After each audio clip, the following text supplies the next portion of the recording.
A female victim suffered what sounds like a life threatening assault at the hotel at the Shooting Star Casino in Mahnomen. Jesse Paul Stilke of Waubun, Minnesota, has been charged with felony first degree assault, great bodily harm. This happened June 8th, reading in part from the statement of probable cause with the names of officers and witnesses omitted. Deputies entered the hotel room. The defendant, Stilke, was sitting on a chair at the table. The deputies observed the female victim wedged in between the bed and nightstand. The victim's pants and underwear were down to her ankles. Her upper body was partially on the bed. The deputy handcuffed Stilke and told him he was being detained. Stilke said, quote, "Take me to jail. I don't give an F." The defendant's speech was slurred, his balance poor, and his eyes were bloodshot and watery. There were empty alcoholic beverages lying throughout the room. As Stilke walked by the victim, he said, "F that hoe."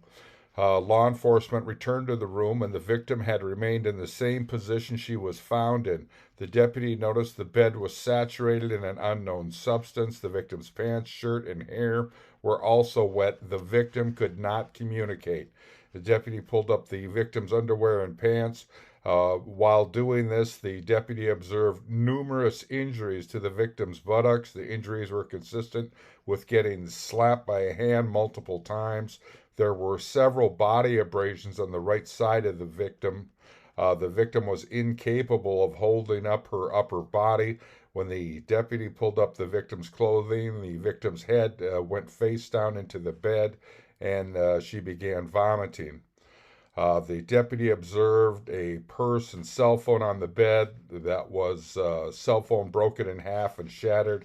There appeared to be blood on the pillowcases. There appeared to be blood splattered on the wall.